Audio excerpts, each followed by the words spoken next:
यो 3D model घर अनि यो एक्चुअल घर। यो घर हामीले गोठाटारमा बनाइरहेका छौं र यो घर चाहिँ 3.5 आना भन्दा कम जग्गामा चाहिँ हामीले निर्माण गरिरहेका छौं। आज म तपाईहरुलाई हामीले निर्माण गर्दै गरेको यो घरको चाहिँ हाउस टुर गराउन गइरहेको छु। सो भिडियोलाई अन्तिमसम्म हेर्नु होला है त।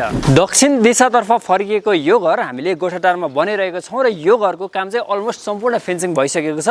लास्टको फिनिशिङ र पेन्टिङको कामहरु र इलेक्ट्रिक वायरिङको कामहरु बाँकी रहेको छ भने अहिले पनि तपाईको धमाधम कामहरु चाहिँ भइरहेको छ। स्यानिटरी फिटिङ लगायत यो गेट फिटिङको कामहरु चाहिँ अहिले धमाधम भइरहेको छ। गेट फिटिङको कामहरु चाहिँ भइरहेको छ। यो घरमा तपाईको सुरुमा इन्ट्री गर्दाखेरि इन्ट्रान्समा चाहिँ तपाईले एउटा पार्किङ पाउनुहुन्छ। यो पार्किङ स्पेस भयो। यसै गरी यतापटि चाहिँ तपाईको सेप्टिक ट्याङ्क स्पेस रहेको छ र यो पार्किङ स्पेस भयो। अब पार्किङ स्पेसबाट तपाई घरभित्र प्रवेश गर्दाखेरि चाहिँ यस्तो खालको आकर्षक ढोका पाउनुहुन्छ। यसमा चाहिँ हामीले त्यो ढोका हाल्न बाँकी छ। यो चौकोस भयो। यस्तो खालको आकर्षक ढोका चाहिँ हामीले बुड्डावाला ढोका चाहिँ हामीले यो घरमा युज गर्नेवाला छौं। अब गेटबाट प्रवेश गरिसकेपछि तपाईले यहाँ चाहिँ तपाईको एउटा लिभिङ हल र यतापटि किचन पाउन सक्नुहुन्छ। यो रहेको छ किचन।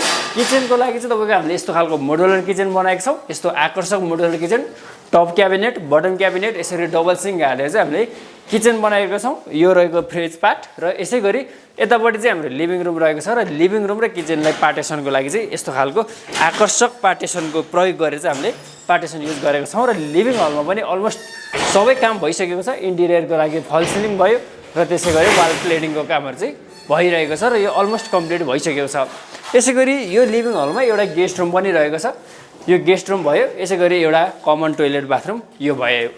अब माथिल्लो तलमा जानको लागि चाहिँ यो भर्याङ छ। भर्याङको हामीले सम्पूर्ण राइजर पार्ट उठेको पार्टमा चाहिँ हामीले यस्तो खालको राइजरको लागि चाहिँ हामीले टाइल प्रयोग गरेका छौं भने रेलिङको लागि चाहिँ तपाईको स्टेनलेस स्टिलको रेलिङ प्रयोग गरेका छौं र तपाईको यो जुन टेक्ने भाग ट्रेड हुन्छ, ट्रेडमा चाहिँ हामीले सम्पूर्ण ग्रेनाइट चाहिँ प्रयोग गरेका छौं। त्यो भयो ग्राउन्ड फ्लोर। यसै गरी यो रहेको छ फर्स्ट फ्लोर। यो फर्स्ट फ्लोरमा चाहिँ टोटल 4 वटा बेडरुम रहेको छ। यो 4 वटा बेडरुम मध्ये एउटा बेडरुम यतापटि रहेको छ जसमा चाहिँ हेर्न सक्नुहुन्छ यस्तो ठूलो खालको झ्याल चाहिँ हामीले प्रोवाइड गरेका छौं, ओपन झ्याल। यो रहेको छ एउटा बेडरुम जसको लागि हेर्न सक्नुहुन्छ ढोका पनि यस्तो खालको आकर्षक राम्रो ढोका चाहिँ हामीले प्रयोग गरेका छौं। यसै गरी अर्को बेडरुम रहेको छ यतापटि।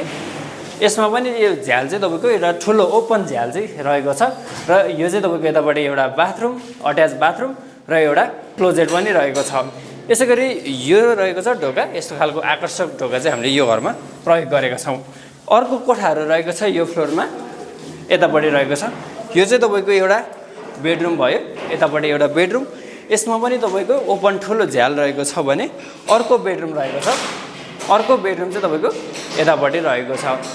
यो एउटा बेडरुम भयो र सबै रुमहरुको लागि चाहिँ एउटा कमन टोयलेट बाथरुम चाहिँ तपाईको यहाँ रहेको छ। यसमा चाहिँ तपाईको स्यानिटरीको आइटमहरु चाहिँ फिटिङको कामहरु चाहिँ भइरहेको छ।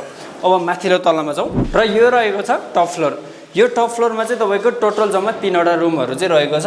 एउटा बेडरुम चाहिँ यो रहेको छ हेर्न सक्नुहुन्छ जसमा 2 वटा झ्याल, एउटा ओपन झ्याल भयो, एउटा बेडरुम रहेको छ, ओपन एउटा बेडरुम रहेको छ। यो एउटा बेडरुम भयो। यसै गरी अर्को रहेको छ यहाँ एउटा तपाईको किचन पार्ट रहेको छ। एउटा किचन पनि रहेको छ यो टप फ्लोरमा। यो एउटा किचन स्पेस भयो। यसै गरी अर्को रुम रहेको छ यतापटि। यो पनि एउटा तपाईको बेडरुम भयो। एउटा बेडरुम रहेको छ जसमा पनि ओपन झ्यालहरु चाहिँ रहेको छ। यसै गरी यो टप फ्लोरमा तपाईको अर्को एउटा बेडरुम रहेको छ।